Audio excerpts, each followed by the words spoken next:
Ini adalah kisah tentang seorang prajurit wanita Rusia yang tersesat di pegunungan Indonesia, menikah dengan penyelamatnya, dan bagaimana ibu mertuanya yang awalnya menentang berubah total menjadi sangat menyayanginya.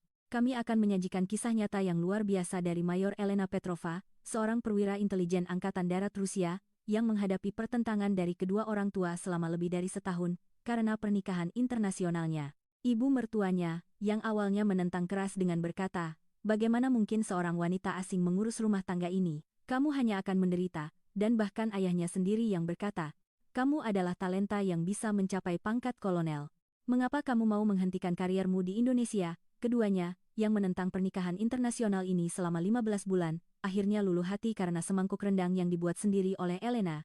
Reaksi yang mereka tunjukkan hanya beberapa hari setelah Elena menginjakkan kaki di tanah Indonesia adalah sesuatu yang tidak pernah dibayangkan oleh siapapun.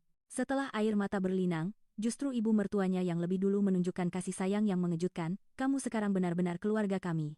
Apa sebenarnya yang mampu mengubah hati ibu mertua yang awalnya memandang menantu asingnya dengan penuh kekhawatiran?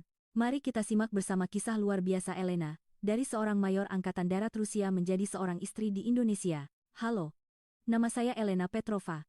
Usia saya 36 tahun. Saya seorang perwira intelijen di Angkatan Darat Rusia. Tepatnya, saya seharusnya bilang mantan perwira, karena sekarang, saya menjalani kehidupan yang sama sekali baru di Indonesia. Saya akan ceritakan dari awal. Saya lahir di Moskow, Rusia. Ayah saya adalah seorang jenderal di Angkatan Darat Rusia, dan ibu saya seorang perawat. Sejak kecil, saya hidup berpindah-pindah mengikuti ayah saya ke berbagai pangkalan militer Rusia di seluruh dunia, Jerman, Suriah, Tajikistan. Karena itu, saya pikir saya cukup mudah beradaptasi dengan budaya lain. Tetapi setelah datang ke Indonesia, saya mengalami pengalaman yang benar-benar baru. Keluarga saya adalah keluarga militer turun-temurun. Kakek saya ikut bertempur dalam Perang Patriotik Raya, dan ayah saya mengalami Perang Afghanistan. Ibu saya awalnya menentang keinginan saya menjadi tentara. "Pekerjaan berbahaya seperti itu tidak pantas untuk seorang gadis," katanya. Namun, sejak kecil saya selalu mengagumi ayah saya dalam seragam militernya. Saya mengambil jurusan hubungan internasional di universitas dan langsung bergabung dengan Angkatan Darat setelah lulus. Saya ingin menjadi tentara seperti ayah saya. Saya bertugas di bagian intelijen selama 15 tahun dan pernah dikirim ke Chechnya dan Suriah. Rekan-rekan saya mengatakan bahwa saya pasti bisa mencapai pangkat kolonel. Sebenarnya, itulah rencana saya.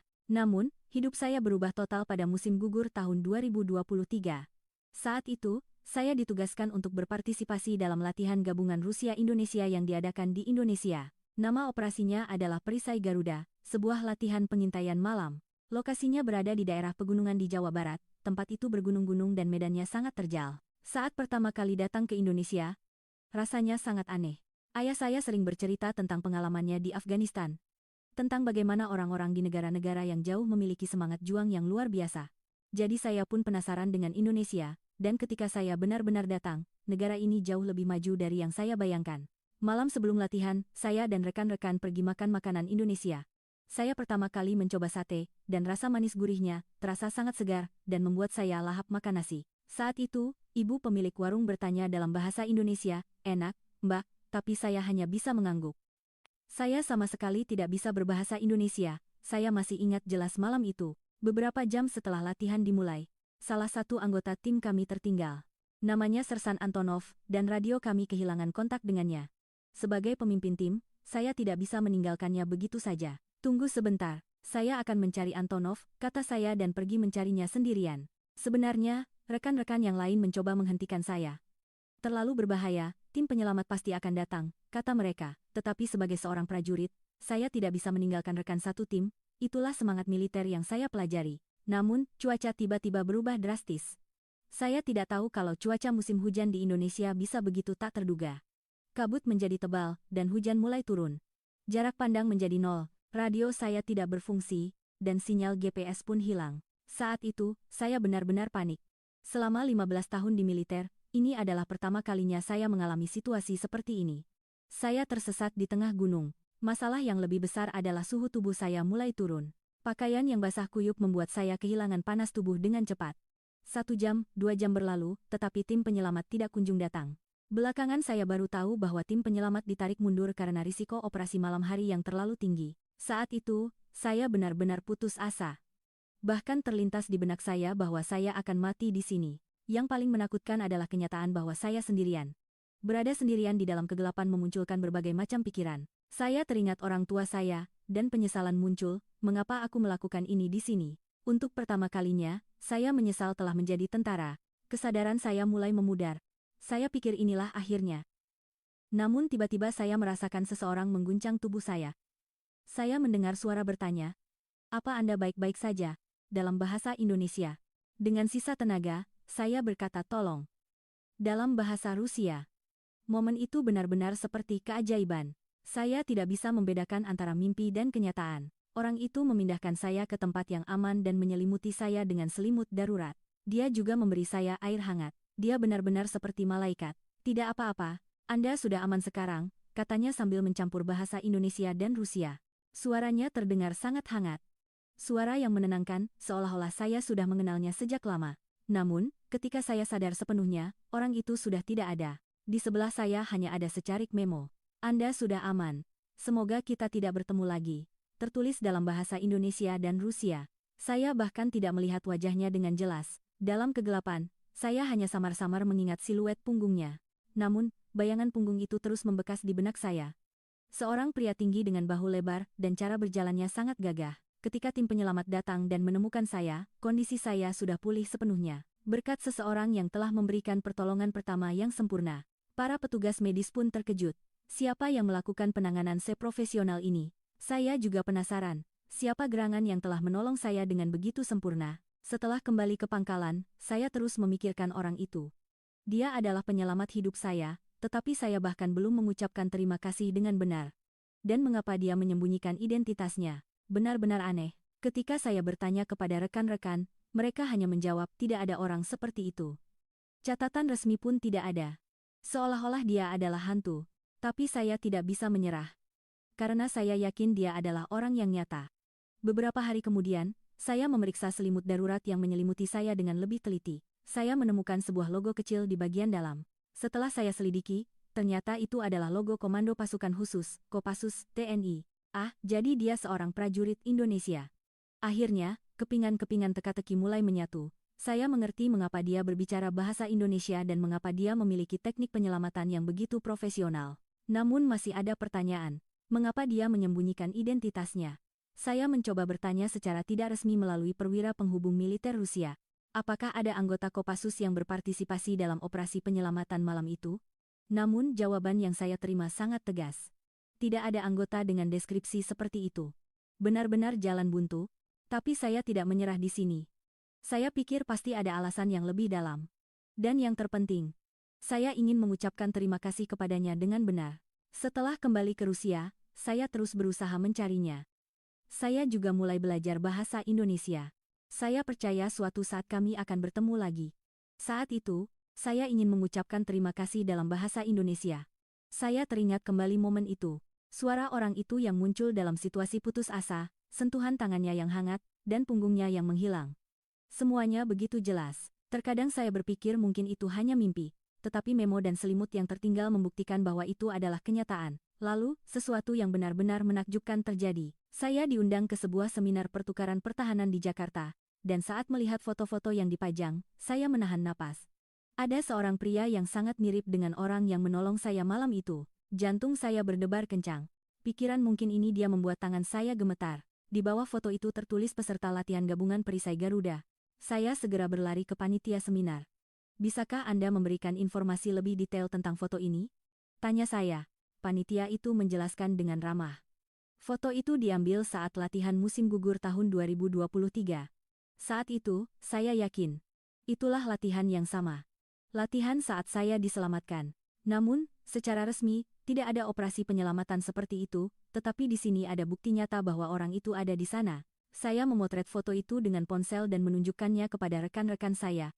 "Apakah kalian kenal orang ini?" tanya saya, tetapi semua menggelengkan kepala. Namun salah satu dari mereka berkata, "Sepertinya dia dari unit operasi khusus, tapi kudengar dia dipindah tugaskan ke unit lain setelah latihan." Ketika mendengar kata dipindah tugaskan dimutasi, hati saya menjadi rumit. Mungkinkah ada masalah karena saya? Apakah dia dipindah tugaskan sebagai ganjaran karena melanggar prosedur untuk menolong saya? Rasa bersalah menyelimuti saya. Malam itu, saya tidak bisa tidur di hotel. Saya tidak melihat wajahnya dengan jelas, jadi saya tidak yakin apakah orang di foto itu benar-benar dia.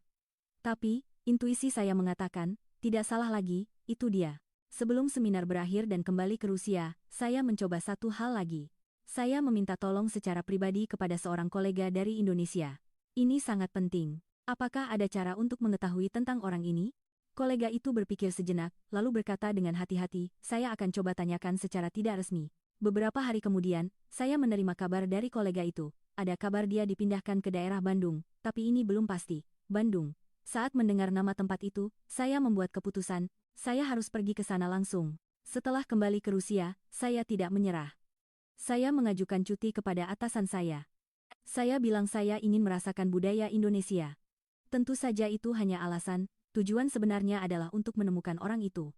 Untungnya, permohonan saya disetujui. Tapi ada masalah. Saya hampir tidak bisa berbahasa Indonesia. Saya hanya tahu beberapa ucapan sapaan dasar. Jadi, selama sebulan, saya belajar bahasa Indonesia dengan giat. Saya mengunduh aplikasi bahasa Indonesia dan mengikuti kursus online. Saya berlatih frasa seperti terima kasih berkali-kali. Setibanya di Indonesia, hal pertama yang saya lakukan adalah menuju Jawa Barat. Saya mendengar ada markas pasukan khusus di sana. Tempatnya di sekitar Bandung, sekitar 2 jam perjalanan bus dari Jakarta. Pemandangan gunung-gunung dari jendela bus sangat indah, tetapi kenangan mengerikan malam itu juga kembali muncul. Saya menyewa penginapan dan selama beberapa hari berkeliaran di dekat markas. Tapi itu bukan tempat yang bisa dimasuki sembarang warga sipil. Saya hanya bisa duduk di kafe terdekat dan mengamati para prajurit TNI yang lalu lalang. Dengan harapan samar bahwa mungkin orang itu akan muncul. Pemilik kafe memandang saya dengan heran. Dia sangat terkejut saat tahu saya datang dari Rusia. Sendirian ke sini, ada apa, Mbak? Tanyanya. Saya berbohong dengan mengatakan saya datang untuk belajar budaya Indonesia. Pemilik kafe itu dengan ramah menjelaskan banyak hal. Pada hari keempat, di sebuah bengkel dekat markas, seseorang sedang memperbaiki mobil, seorang pria berseragam loreng, dan siluet punggungnya terasa tidak asing. Lebar bahu, tinggi badan, hingga postur berdirinya, semuanya sangat mirip dengan sosok yang saya lihat malam itu. Jantung saya mulai berdebar kencang. Saya mendekat perlahan. Saya berhati-hati, khawatir jika ternyata orang lain. Tetapi ketika orang itu mengangkat wajahnya, saya merasa napas saya berhenti. Benar, itu dia. Wajahnya sama persis dengan yang ada di foto. Saya memberanikan diri mendekat. Apakah Anda ingat saya? Saya bertanya dalam bahasa Indonesia, frasa yang telah saya latih dengan susah payah. Orang itu menatap saya dengan terkejut. Lalu dengan tenang berkata, bagaimana saya bisa lupa? Satu kalimat itu membuat air mata saya jatuh. Rasa lega karena ternyata benar dia, dan kebahagiaan karena akhirnya bisa bertemu, datang bersamaan. Saya bisa melihat matanya juga sedikit memerah. Terlihat jelas emosi yang bergejolak di dalam dirinya. Ketika saya bertanya mengapa dia bersembunyi, dia terdiam sejenak. Akhirnya, dia mulai menjelaskan perlahan. Setelah operasi berakhir, dengan dalih mengambil peralatan bersama, dia mendapat izin untuk pergi mencari saya. Sebenarnya itu adalah tindakan yang bisa menjadi masalah secara prosedur. Tapi saya tidak bisa membiarkan Anda begitu saja, katanya jujur. Saat komunikasi terakhir, pola suara Anda berbeda dari biasanya. Intuisi saya mengatakan ada sesuatu yang berbahaya. Akhirnya saya mengerti. Dia mendengar suara saya di radio. Dan dari suara itu, dia merasakan ada sesuatu yang tidak beres. Itu adalah intuisi seorang prajurit. Benar-benar orang yang hebat. Ketika saya bertanya apa yang aneh dengan suara saya, dia menjelaskan secara rinci. Intonasinya berbeda dari biasanya. Terdengar sedikit bergetar, dan akhir kalimatnya seperti menghilang. Jadi saya pikir Anda dalam situasi berbahaya. Saya mencoba mengingat situasi saat itu. Memang benar, saat itu saya panik. Saya cemas karena tidak bisa menemukan rekan satu tim, dan cuaca juga semakin memburuk. Sungguh menakjubkan dia bisa menyadari perubahan sekecil itu. Jadi, apakah Anda dipindah tugaskan karena itu? Tanya saya. Dia tersenyum sedikit sedih. Bukan? Itu memang mutasi yang sudah dijadwalkan. Hanya saja waktunya sedikit dipercepat, namun saya tahu, pasti ada pengaruhnya karena saya. Namanya Budi Santoso, 35 tahun, dan telah bertugas di pasukan khusus selama 12 tahun. Dia berasal dari Bogor, jadi dia sangat mengenal daerah pegunungan di sekitar sini. Katanya, sejak kecil dia sering berlarian di gunung, jadi itu masuk akal. Bagaimana Anda bisa menemukan saya begitu cepat? Tanya saya. Dia menjawab sambil tertawa. Gunung ini sudah seperti halaman belakang rumah saya. Dimanapun itu, saya tahu jalannya. Dia merendah, tetapi kemampuannya benar-benar luar biasa. Saat berbicara dengan Mas Budi, saya belajar banyak hal. Dia bukan hanya seorang prajurit, tetapi juga orang yang sangat perhatian. Malam itu pasti sangat menakutkan, ya? Anda tidak apa-apa, tanyanya. Sikapnya membuat saya merasa hangat. Maafkan saya. Sepertinya saya telah merepotkan Anda, kata saya. Dia menggelengkan kepala dengan ekspresi serius. Sama sekali tidak. Justru itu adalah hal yang memuaskan. Saya hanya melakukan yang terbaik sebagai manusia, bukan karena perintah. Ketika mendengar kata-kata itu, hati saya benar-benar hangat. Ternyata ada orang seperti ini di dunia. Seseorang yang bisa menolong orang lain tanpa memikirkan kerugian bagi dirinya sendiri. Saya benar-benar mengagumi Budi Santoso dari lubuk hati saya. Sejak hari itu, saya memperpanjang masa tinggal saya di Indonesia selama seminggu lagi. Saya menghabiskan waktu bersama Mas Budi, dan belajar banyak tentang budaya Indonesia. Kami makan makanan lokal, minum teh tradisional. Mas Budi adalah pemandu yang sangat baik. Ketika saya bilang saya sedang belajar bahasa Indonesia, dia sangat senang. Pelafalan Anda sudah jauh lebih baik, pujinya. Sebenarnya masih buruk, tetapi sikapnya yang memberi semangat membuat saya bersyukur. Berkat dia, saya menjadi lebih percaya diri dalam belajar bahasa Indonesia. Kunjungan kami ke sebuah pasar tradisional di Bogor sangat berkesan. Saya pertama kali mencoba kue cubit dan rasanya sangat enak. Setiap kali dia bertanya, "Bagaimana? Enak?" Saya selalu menjawab, "Enak sekali." Melihat senyum ceria Mas Budi setiap kali saya menjawab membuat saya bahagia. Kami juga pergi ke Kawah Putih, danau kawah yang sangat besar. "Dulu waktu kecil saya sering main di sini," katanya. Membayangkan sosoknya saat itu membuat saya tersenyum. Sekarang dia seorang prajurit yang gagah, tapi mungkin waktu kecil dia anak yang nakal. Malam sebelum saya kembali ke Rusia, Mas Budi bertanya dengan hati-hati. "Kalau boleh, bisakah kita tetap berhubungan setelah ini? Saya juga menginginkan hal yang sama." "Tentu saja. Mari kita tetap berhubungan," jawab saya. Saat itu, ekspresi lega terpancar di wajah Mas Budi. Saat berpisah di bandara, rasanya sangat berat. Kami baru saja saling mengenal, mengapa perpisahan ini terasa begitu sulit? Sepertinya Mas Budi juga merasakan hal yang sama. Suaranya terdengar sedikit bergetar saat berkata, "Hati-hati di jalan." Setelah kembali ke Rusia, kami benar-benar sering berkomunikasi. Awalnya hanya sapaan sederhana. "Bagaimana cuaca hari ini? Apa kabar?" Karena perbedaan waktu, percakapan real-time sulit dilakukan, tetapi bertukar pesan saja sudah cukup membuat saya senang. Mas Budi menceritakan tentang musim di Indonesia, dan saya bercerita tentang kehidupan saya di Rusia. Saling belajar tentang budaya masing-masing sangat menyenangkan, terutama setiap kali mendengar kabar tentang musim semi di Rusia, hati saya berdebar. Sekitar 2 bulan kemudian, sebuah surat datang dari Mas Budi. Surat berbahasa Indonesia yang ditulis dengan rapi, saya membacanya dengan bantuan aplikasi penerjemah. "Saya sangat bahagia bisa bertemu kembali dengan Anda," tulisnya. Perasaan saya pun sama persis. Sejak saat itu, kami mulai melakukan panggilan video. Senang sekali bisa berbicara sambil melihat wajah masing-masing. Mas Budi terlihat sangat tampan bahkan melalui layar. Kerutan di sudut matanya saat tersenyum sangat menawan. Namun sejak saat itu, kekhawatiran baru mulai muncul. Kami hidup di dunia yang sangat berbeda.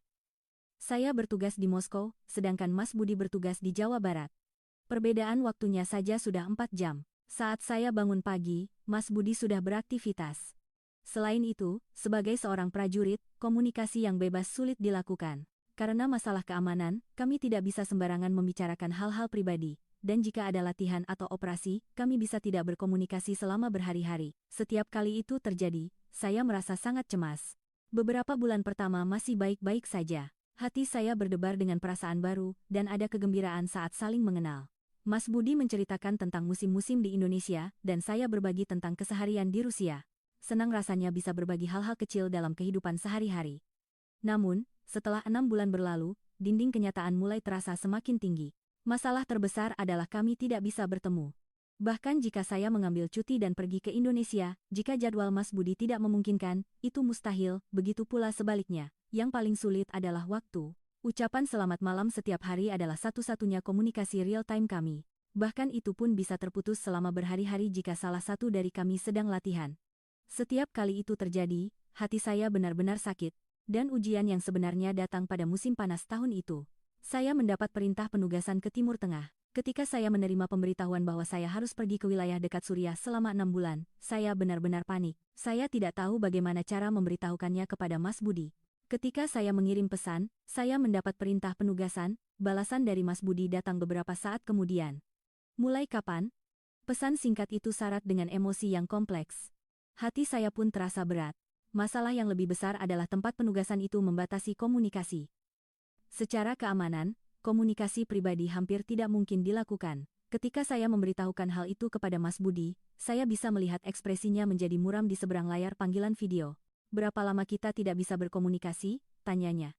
Saya hanya bisa menjawab dengan jujur. Mungkin selama 2 bulan kita tidak akan bisa berkomunikasi sama sekali.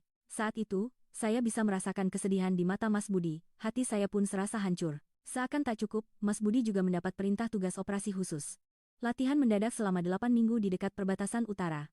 Ketika saya menerima pesan dari Mas Budi, sepertinya aku juga tidak akan bisa dihubungi, saya merasa benar-benar putus asa. Kami berdua akan terputus komunikasi pada saat yang bersamaan. Malam sebelum saya berangkat, kami melakukan panggilan video terakhir. Kami tidak banyak bicara, hanya saling menatap layar sudah cukup menenangkan. Tunggu aku sampai kembali, kata saya. Mas Budi mengangguk dan berkata, aku juga. Pastikan kamu kembali dengan selamat. Dan ketika layar mati, saya menangis sendirian. 2 bulan di Timur Tengah terasa sangat lama. Setiap malam saya tidur sambil memikirkan Mas Budi. Dan saat bangun pagi, yang pertama kali terlintas juga Mas Budi. Saya tidak pernah menyangka bahwa tidak bisa berkomunikasi akan terasa begitu menyakitkan. Selama itu, saya menulis surat. Saya tidak bisa mengirimnya, tetapi untuk menenangkan perasaan, saya menulis surat seperti buku harian untuk Mas Budi setiap hari. Isinya seperti, hari ini terjadi hal ini. Aku merindukanmu. Ternyata Mas Budi juga melakukan hal yang sama. Belakangan saya baru tahu, dia juga menulis surat untuk saya. Bahkan di saat tidak bisa bertemu, kami saling memikirkan. Saat itu saya tidak menyadari betapa berharganya hal itu. Pada hari saya akhirnya kembali dari penugasan, saya segera menghubungi Mas Budi. Ketika saya mengirim pesan, aku sudah kembali, balasan datang dengan cepat. Aku juga baru kembali kemarin, benar-benar waktu yang ajaib. Malam itu saat kami melakukan panggilan video, kami berdua terlihat jauh lebih kurus. Mas Budi terlihat lebih gelap karena terbakar matahari, dan kulit saya juga kusam karena terik matahari Timur Tengah. Namun kebahagiaan karena bisa melihat satu sama lain lagi jauh lebih besar. Aku sangat merindukanmu, kata kami bersamaan, lalu kami tertawa. Sangat bahagia bisa memastikan bahwa kami merasakan hal yang sama. Saat itu, saya yakin, aku benar-benar mencintai orang ini. Bagaimana kelanjutan hubungan kita? Tanya saya. Mas Budi menjawab dengan serius. Jujur saja, aku pikir tidak akan mudah. Tapi aku tidak ingin menyerah. Perasaan saya pun sama. Sekalipun sulit, saya tidak bisa menyerah pada hubungan ini. Lalu, Mas Budi tiba-tiba berkata, maukah kamu menikah denganku? Kata-kata itu begitu tiba-tiba sehingga saya sangat terkejut. Benarkah? Tanya saya kembali. Mas Budi mengangguk dengan ekspresi serius. Sekalipun akan lebih sulit dari sekarang, aku ingin kita melewatinya bersama. Mendengar kata-kata itu, hati saya menghangat. Itu adalah lamaran yang sangat romantis. Sambil menangis, saya menjawab, ya, dengan senang hati. Namun, begitu kami memutuskan untuk menikah, dinding yang lebih besar muncul di hadapan kami. Keluarga. Ketika saya memberitahu orang tua saya bahwa saya ingin menikah dengan seorang prajurit Indonesia, reaksi ayah saya sangat dingin. Kamu adalah talenta yang bisa menjadi kolonel. Mengapa kamu mau menghentikan kariermu di Indonesia? Ayah saya terlihat sangat marah. Menikah dengan orang Indonesia tidak akan membantu kariermu. Setiap kali mendengar kata-kata itu, hati saya sakit. Ibu saya pun sama. Budayanya terlalu berbeda. Bahasanya berbeda, cara hidupnya juga berbeda. Bagaimana kalian akan hidup bersama? Kata-kata ibu saya yang menunjuk satu persatu masalah praktis memang tidak salah. Tapi perasaan cinta tidak bisa dihentikan oleh hal-hal seperti itu. Di pihak Mas Budi, situasinya serupa. Ibunya, yang tinggal di daerah pinggiran Bogor, lebih konservatif. Bagaimana mungkin seorang wanita asing mengurus rumah tangga ini? Kamu hanya akan menderita, kata Mas Budi menirukan kekhawatiran ibunya. Dia pasti tidak bisa memasak rendang, bagaimana nanti saat lebaran, dia juga tidak akan tahu cara merawat mertua. Kekhawatiran ibu Mas Budi seolah tak ada habisnya. Beliau ragu apakah seorang wanita asing bisa menjalankan peran sebagai menantu tradisional Indonesia. Saya tidak menyangka penolakan akan sekeras ini. Kami saling mencintai, mengapa semua orang di sekitar kami menentangnya? Rasanya benar-benar sesak. Meski begitu, kami tidak bisa menyerah. Bersama Mas Budi, kesulitan apapun bisa diatasi. Begitulah yang saya rasakan. Jadi, kami memutuskan untuk meyakinkan keluarga masing-masing. Saya memutuskan untuk menulis surat dalam bahasa Indonesia kepada Ibu Mas Budi. Bahasa Indonesia saya masih buruk, tetapi saya pikir jika saya menulis dengan tulus, perasaan saya akan tersampaikan. Dengan bantuan program penerjemah, saya menulisnya dengan sangat hati-hati. Untuk Ibu. Saya sangat mencintai Mas Budi. Meskipun saya orang Rusia, saya ingin belajar budaya Indonesia dan menjadi menantu yang baik. Saya akan belajar cara memakai kebaya, dan saya juga akan belajar masakan Indonesia. Dengan isi seperti itu, saya menulis surat dengan segenap hati saya. Mas Budi mengambil keputusan yang lebih berani. Dia akan datang langsung ke Rusia untuk bertemu ayah saya. Saya akan mengambil cuti dan izin. Saya ingin bertemu langsung dan memberi salam, katanya. Saya sangat terkejut. Tidak perlu seperti itu. Ayahku orang yang sangat sulit, cegah saya, tetapi tekad Mas Budi sudah bulat. Jika ini hubungan yang serius, proses seperti ini perlu. Kita tidak bisa lari. Mendengar kata-kata itu, Mas Budi terlihat sangat bisa diandalkan. Seminggu sebelum Mas Budi datang ke Rusia, saya sangat gugup. Apa yang akan terjadi jika ayah dan Mas Budi bertemu? Ayah saya adalah orang yang sangat keras, jadi saya tidak yakin dia akan menyukai Mas Budi. Akhirnya, pada hari Mas Budi tiba di Moskow, saya menjemputnya di bandara. Mas Budi yang sudah lama tidak saya temui, terlihat sangat tampan. Penampilannya yang mengenakan setelan jas terlihat seperti seorang pria sejati. Melihat Mas Budi yang berkata, "Aku gugup," justru membuat saya lebih tenang. Malam itu, saat makan malam keluarga, ayah dan Mas Budi bertemu untuk pertama kalinya. Mungkin karena keduanya adalah tentara, terasa ada tatapan saling menilai di antara mereka. Suasananya benar-benar tegang. "Mengapa kamu ingin menikahi putriku?" Pertanyaan langsung dari ayah saya dijawab Mas Budi dengan tenang tanpa gentar. "Saya tulus mencintai Elena, dan saya ingin melindunginya seumur hidup. Meskipun kebangsaan kami berbeda, perasaan saling peduli kami sama." Saat itu, saya merasa suasana di meja makan sedikit melunak. Ayah saya sepertinya juga merasakan keseriusan Mas Budi, tapi ekspresinya masih terlihat khawatir. "Apakah Elena akan bisa hidup di Indonesia?" tanya ayah. "Saya akan mendukungnya dengan sekuat tenaga. Dan Elena adalah wanita yang sangat kuat. Saya yakin dia bisa beradaptasi dengan baik." Mendengar jawaban Mas Budi, saya pun merasa berani. Benar, bersama orang ini, saya bisa hidup di mana saja. Meskipun masa-masa sulit ini terus berlanjut, kami tidak menyerah. Saya tidak tahu bahwa mencintai seseorang bisa sesulit ini, tetapi kami tetap ingin melewatinya bersama. Mungkin ujian yang sebenarnya baru akan dimulai. Di tengah hari-hari yang sulit itu, sebuah perubahan ajaib terjadi pada kami. Surat balasan atas surat berbahasa Indonesia yang saya kirimkan kepada Ibu Mas Budi telah tiba. Surat yang ditulis dengan tulisan tangan yang rapi, saat saya membacanya dengan penerjemah, hati saya terasa hangat. "Untuk Elena, Ibu mengerti perasaanmu. Meskipun ini surat berbahasa Indonesia pertamamu, ketulusan hatimu sangat terasa. Budi, kami telah bertemu dengan orang yang baik." Membaca surat Ibu, air mata saya mengalir. Saya merasa untuk pertama kalinya diterima. Mas Budi juga membawa hasil yang baik dari Rusia. Pertemuannya dengan ayah saya ternyata berjalan lebih baik dari yang saya duga. Awalnya sangat tegang, tetapi ayahmu bertanya secara detail tentang karier militer saya. Sepertinya beliau perlahan-lahan mulai membuka hati, katanya. Kata-kata yang diucapkan ayah saya kepada Mas Budi sangat berkesan. "Sebagai seorang prajurit, aku akui kemampuanmu. Tapi, apakah kamu bisa membuat Elena bahagia?" Saat itu, Mas Budi menjawab, "Akan saya buktikan seumur hidup saya." Setelah mendengar jawaban itu, ekspresi ayah saya berubah. "Baiklah.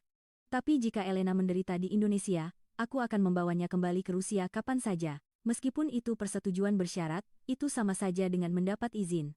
Akhirnya tiba hari di mana kedua keluarga kami bertemu di Indonesia. Saya benar-benar gemetar. Ini adalah pertama kalinya orang tua saya datang ke Indonesia. Saat kami menjemput orang tua saya di bandara bersama keluarga, Mas Budi, suasananya canggung tetapi hangat. Ibu Mas Budi dengan bahasa Inggris yang terbata-bata berkata, "Welcome to Indonesia," terlihat sangat menggemaskan. Melihat ibu saya yang berusaha menyapa dalam bahasa Indonesia, hati saya terharu. Ujian terpenting adalah saya harus memasak masakan Indonesia secara langsung. Saya memutuskan untuk menyiapkan rendang dan soto ayam untuk Ibu Mas Budi. Sebenarnya, selama beberapa minggu saya telah mengikuti kursus memasak masakan Indonesia dan berlatih keras. Pagi hari saat memasak, saya sangat gugup. Mas Budi di samping saya menyemangati, "Tidak apa-apa, yang penting niatnya," tetapi tangan saya gemetar. Setiap kali mencicipi bumbu rendang, saya bertanya-tanya apakah rasanya sudah pas. Saat membuat soto, saya benar-benar cemas. Kuah pertama sedikit gosong dan saya buang. Yang kedua mulai sedikit lebih baik. Saat Ibu Mas Budi masuk ke dapur dan mengamati saya memasak, saya semakin gugup. "Wah, kelihatannya sulit ya," kata Ibu dengan pelan, lalu mulai membantu di samping saya. Beliau menunjukkan cara memotong sayuran. "Kalau begini, hasilnya lebih rapi," ajarnya. Saat itu, saya merasa sangat bersyukur. Saat makan malam, kami semua makan masakan yang saya buat. Ketika Ibu Mas Budi mencicipi rendang, beliau berkata, "Wah, ini enak sekali." Saya tidak tahu apakah itu tulus atau hanya basa-basi, tetapi mendengar kata-kata itu membuat saya sangat senang. Ayah saya juga sambil makan soto berkata, "Ini benar-benar enak." Aku tidak tahu Elena bisa memasak seperti ini, dengan terkejut. Melihat saya, yang biasanya tidak tertarik memasak, belajar dengan begitu giat, sepertinya membuat mereka merasakan kesungguhan hati saya. Keesokan harinya, saya dan Mas Budi pergi ke pasar tradisional terdekat. Ibu yang menyuruh, ajak dia lihat-lihat pasar juga, dan beliau sendiri yang memandu kami. Pasar tradisional Indonesia yang baru pertama kali saya lihat sangat menarik. Penuh dengan berbagai macam aroma, suara, dan keriuhan orang-orang. Orang-orang di pasar memandang saya dengan heran. Wah, orang bule. Dari mana? Ketika Ibu Mas Budi dengan bangga memperkenalkan saya, ini calon menantu saya, dari Rusia, hati saya terasa sangat hangat. Seorang ibu-ibu bergurau. Menikah dengan orang Indonesia pasti repot ya, dan saya menjawab dengan bahasa Indonesia yang terbata-bata, tidak apa-apa. Saya cinta. Lalu orang-orang di sekitar tertawa dan bertepuk tangan. Momen paling mengharukan adalah kata-kata yang diucapkan Ibu Mas Budi kepada orang tua saya. Saya bisa lihat anak ini benar-benar tulus mencintai budi kami, dan usahanya untuk belajar budaya Indonesia sangat mengagumkan. Melihat beliau berbicara dengan mata yang berkaca-kaca, saya pun merasa terharu. Ayah saya, setelah memeriksa riwayat militer Mas Budi secara detail, juga berubah pikiran. Ternyata dia menerima begitu banyak penghargaan. Benar-benar prajurit yang tulus. Beliau mengangguk-angguk sambil melihat catatan Mas Budi. Meskipun kamu melepaskan pangkat, kehormatan akan tetap ada, kata ayah kepada Mas Budi. Dan kepada saya, beliau berkata, karena dia pilihanmu, aku akan percaya. Tapi jika kamu merasa kesulitan, pulanglah ke rumah kapan saja. Ibu Mas Budi juga telah sepenuhnya membuka hati. Anak sebaik ini, di mana lagi bisa dicari? Budi kami memang beruntung, dan sambil menggenggam erat tangan saya, beliau berkata, sekarang kamu benar-benar keluarga kami. Akhirnya, izin pernikahan diberikan. Kami bisa melangsungkan pernikahan yang direstui oleh semua keluarga. Malam itu, sambil berjalan-jalan dengan Mas Budi, saya berkata, ini benar-benar seperti mimpi. Dan Mas Budi menjawab, aku juga tidak percaya. Persiapan pernikahan sangat rumit. Kami harus melalui semua prosedur hukum di dua negara. Namun, kekhawatiran terbesar adalah bagaimana saya akan hidup di Indonesia. Saya telah memutuskan untuk berhenti dari militer dan menetap di Indonesia. Mas Budi telah menyiapkan sebuah apartemen di kompleks perumahan dinas prajurit di dekat Bandung. Kita mulai beradaptasi di sini dulu. Nanti setelah aku pensiun, kita bisa pindah ke tempat lain, katanya.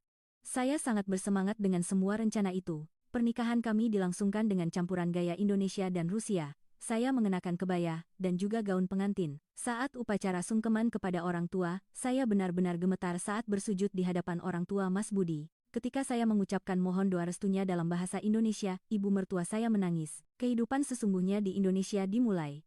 Awalnya, semuanya terasa baru. Mulai dari menyapa tetangga di apartemen hingga memilah sampah, semuanya harus saya pelajari. Tapi Mas Budi mengajari saya semuanya satu persatu. Yang paling sulit adalah bersosialisasi dengan tetangga. Karena ini adalah kompleks perumahan prajurit, semua orang saling kenal, dan hanya saya yang orang asing. Awalnya, semua orang memandang saya dengan aneh. Saya menjadi bahan pembicaraan sebagai istri bule dari Rusia. Namun, seiring berjalannya waktu, kami menjadi semakin akrab. Terutama istri tetangga sebelah yang sangat baik. Hidup di Indonesia pasti sulit ya. Kalau ada yang tidak dimengerti, tanya saja, kapanpun, katanya. Saat membuat kue lebaran, dia juga mengundang dan mengajari saya. Hari membuat kue lebaran itu tidak akan pernah saya lupakan. Beberapa keluarga di kompleks berkumpul dan membuatnya bersama, dan saya diizinkan untuk ikut serta. Mulai dari mengaduk adonan hingga membentuk kue, semua prosesnya terasa baru. Tangan Mbak Elena lentik sekali, cocok untuk membuat kue nastar, gurau seorang ibu muda. Saya benar-benar melakukannya dengan sepenuh hati. Adonan menempel di tangan saya dan terasa sedikit lengket, tetapi semua orang tertawa sambil membantu, jadi rasanya menyenangkan. Saat Idul Fitri, ujian yang lebih besar menanti. Kami harus pergi ke kampung halaman Mas Budi di Bogor dan berziarah ke makam leluhur. Mulai dari cara membersihkan makam hingga urutan menabur bunga, semuanya rumit. Ibu mertua sudah mengajari sebelumnya, tetapi saya tetap gugup. Tidak apa-apa, yang terpenting adalah niatnya, Mas Budi terus menyemangati, tetapi saya sangat cemas akan membuat kesalahan. Berkat para kerabat yang pengertian dan membantu, saya berhasil melewatinya dengan lancar. Yang paling berkesan adalah kata-kata yang diucapkan oleh kakek mertua saya. Datang dari negeri yang jauh dan mau mengikuti budaya kami seperti ini, terima kasih. Kamu benar-benar sudah menjadi keluarga kami. Mendengar kata-kata itu, saya merasa sangat bangga. Saya dan Mas Budi menemukan cara khusus untuk mengatasi perbedaan budaya. Kami membuat buku budaya keluarga yang ditulis dalam bahasa Indonesia dan Rusia. Kami saling mencatat dan berbagi tentang tradisi dan etiket Indonesia, serta tentang budaya Rusia. Pernikahan itu bukan perjanjian damai. Tapi latihan setiap hari adalah kata-kata yang sering diucapkan Mas Budi sambil tertawa. Benar sekali, setiap hari adalah proses untuk saling memahami dan menyesuaikan diri. Tapi proses itu lebih terasa menyenangkan daripada sulit. 2 tahun kemudian, Mas Budi memutuskan untuk pensiun. Aku ingin memulai sesuatu yang baru. Aku berpikir untuk membuat program psikologi bagi para prajurit. Saya pikir itu adalah pekerjaan yang sangat berarti. Saya juga ingin membantu. Saya memutuskan untuk membuka layanan konsultasi bagi pasangan internasional. Saya ingin berbagi pengalaman saya tentang perbedaan budaya dan proses adaptasi dengan pasangan lain. Saya juga mengambil peran sebagai penasihat di bidang pertukaran militer internasional. Beberapa waktu lalu, seorang wartawan meminta wawancara. Dia ingin menulis artikel berjudul Kisah Cinta yang dimulai dari insiden penyelamatan itu. Di akhir wawancara, dia mengajukan pertanyaan yang sangat berkesan. Apa hal terbesar yang Anda dapatkan dari operasi itu? Saya berpikir sejenak, lalu menjawab, yang diselamatkan hari itu bukanlah saya, tetapi hidup saya, karena saya bertemu dengan Mas Budi, yang mengajari saya apa itu cinta sejati dan apa itu keluarga. Mas Budi juga mendapat pertanyaan serupa, dan jawabannya sangat menyentuh. Dia bukan target operasi yang harus saya lindungi, tetapi seluruh hidup saya yang akan saya jalani bersama. Setiap hari adalah misi baru, tetapi ini adalah misi yang paling membahagiakan. Kalau dipikir-pikir sekarang, itu benar-benar kejadian yang ajaib. Jika saya tidak tersesat di gunung malam itu, saya tidak akan pernah bertemu dengan Mas Budi. Terkadang, momen tersulit dalam hidup bisa menjadi awal dari berkah terbesar. Kehidupan kami sekarang sangat bahagia. Kami sudah sepenuhnya terbiasa dengan kehidupan di Indonesia, dan sambil saling menghormati budaya masing-masing, kami membangun budaya keluarga yang baru. Suatu saat nanti, anak-anak kami akan lahir. Jika itu terjadi, kami akan menjadi keluarga Indonesia-Rusia yang benar-benar sempurna. Kisah hari ini sampai di sini. Jika Anda menyukainya, jangan lupa untuk berlangganan saluran dan memberikan suka. Terima kasih banyak telah meluangkan waktu berharga Anda bersama kami. Sampai jumpa lagi dengan kisah-kisah yang lebih mendalam.